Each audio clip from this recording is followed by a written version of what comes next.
What is happening, mediocre people of YouTube? And I'm going to stop doing that too because I'm getting really tired of everybody has to announce themselves and give you this big fucking explanation before they get into the video. You know, I'm looking for something like, oh, how to fix this or that. And hey, by the way, I'm Charlie Davis and blah, blah, blah, blah, blah, blah, blah, blah. And don't forget to like, share, and subscribe. And They got to announce who they are in every video. It'd be one thing. I mean, that's why you have an introduction video, right? Anyway, today is another random Wednesday video from your neighborhood wrecker. Been wanting to talk about this for a couple days on film, right?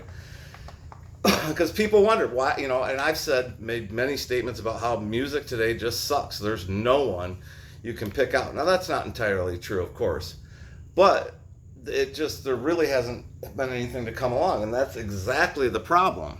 You know, when you go back to music, and let's say we go as far back to where Elvis Presley started rock and roll, right?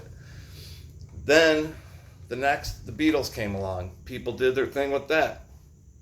The 70s came along with Skynyrd and all that kind of stuff, and Manfred Mann, and the list goes on and on. Then the late 70s, early 80s, you gotta excuse me, I'm cutting the grass, so kind of got the whole wiping my nose thing, but the late 70s, early 80s spawned heavy metal, right? And that went on. And then the 90s spawned, and I hate to call it this, but for lack of a better word, grunge music, which was an era where you could just, you know, show up in your pajamas. You know, the people who played the music, the people who were in the band didn't look any different than the people in the audience, which is kind of cool, I suppose. But, you know, but that kind of, and I wonder if that was the turn, because you had people like Kurt Cobain and Eddie Vedder from Pearl Jam talking about how, well, they didn't really want to be rich, you know, and okay, then give it back. Give it all back to the fans. Well, I'm not going to do that. Right? But I loved all those bands, right, that came out of the 90s. And then you get to, like, year 2000, and, you know, you still had the tail end of that grunge stuff, and you had a lot of sappy stuff from after 9/11. And then there's just nothing for the last 25 years, right? And why is that? Because nobody has come up with anything new. I mean, come on, you guys. 25 years and none of you kids can come up with anything different or new. Look at what Greta Van Fleet did several years ago. They come out heavily influenced by Led Zeppelin, no doubt, but made it their own thing.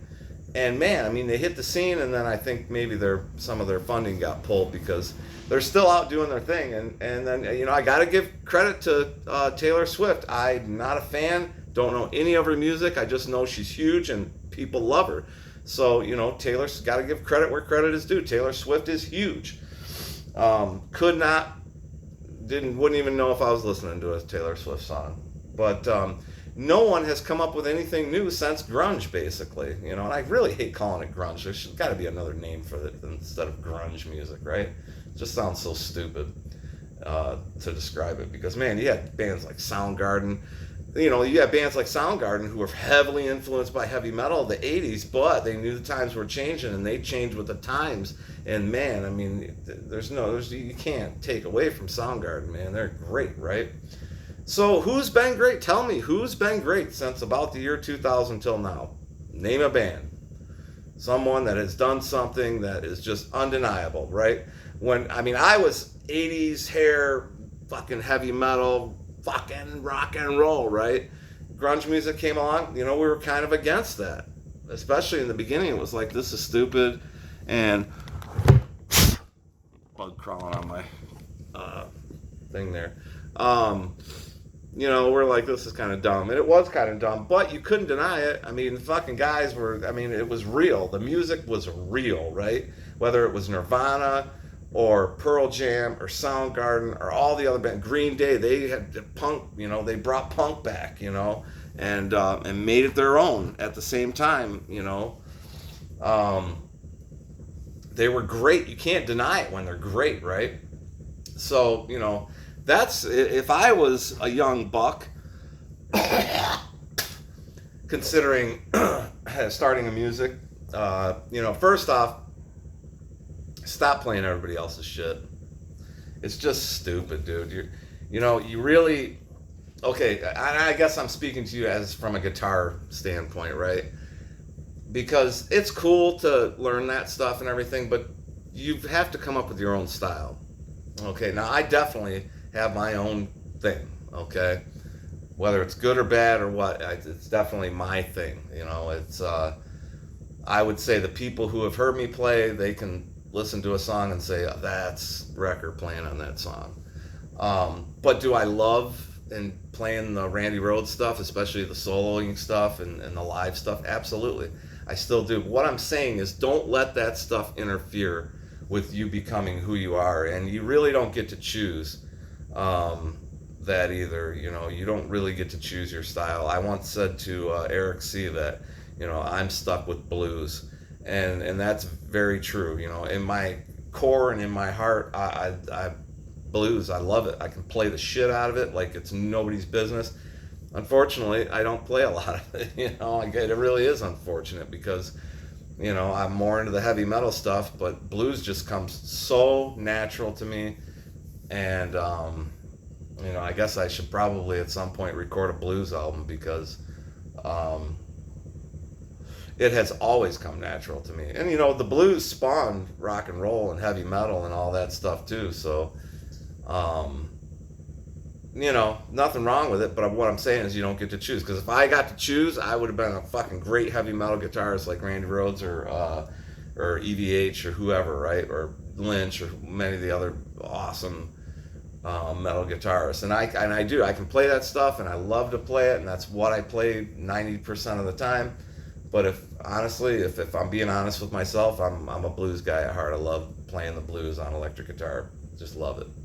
So, I guess what I'm getting at is don't deny what comes natural to you, because that's what you're going to end up back at, and it'll help you do what you want to do. Like knowing all the blues stuff certainly helped me in heavy metal and doing that stuff. So, as far as being a drummer, be the baddest ass drummer you can be. Be another Tommy Clufetis. Tommy Clufetis is one of the most underrated drummers in the entire world right now, okay? He played with Black Sabbath and Ozzy and many other bands, and then, you know, about a year ago, I went and saw him at the Token Lounge, you know, and then, of course, he got invited to play Back to the Beginning with Ozzy, which I'm sure he cherishes that, but, you know, he was a hired gun for Ozzy Osbourne and Black Sabbath.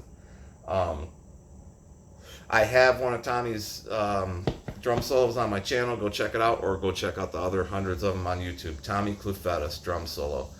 He's a Detroit guy. He actually lives in Troy, but he's close enough. A Detroit guy. So yeah, that's why music sucks, because nobody has come up with anything, and I think it's just the laziness of, I'd rather just scroll through my tablet all fucking day, you know, and not sit down with the guitar and just play. I mean, you look at guys like Cameron Cooper. I mean, that guy, you know, he's dedicated to his craft. I love Cam, but at the same time, you know, I don't know what comes natural to him, and I wish I did. I think he recorded an album, but I didn't listen. I'm gonna have to listen to that album of his to see, because I don't know what comes natural to him. What I do know is that he can play the Randy Rhoads stuff to a note, right? What I also know is that the emotion isn't there when he plays it. The emotion is just not there. He's one of those guys, man. He can play that stuff to a T better than probably anyone on YouTube. But the emotion and the feeling is not there. You know, when you play Flying High Again, you just got to let yourself go and get into that. And just, you know, emotion is what drives music. I mean, that's what makes your stuff undeniable, is that your inner emotions are being channeled through your instrument and into the speakers and out the PA, and people are feeling it, you know. And then people make it what they make it their own, right? People think a song is about this and that and the other, and that's great. Keep thinking that, you know. Don't ask the artist what he wrote the song about, because it's probably not even going to be close to what you're thinking it is. But that's why music is great, because 2 billion people can listen to one song and interpret it 2 billion different ways, and that's awesome. That is what's awesome about music. So there you go. What's great and what sucks about music on a Random Wednesday by Detroit Record. And until next time, I'm going to go cut my grass. Peace out.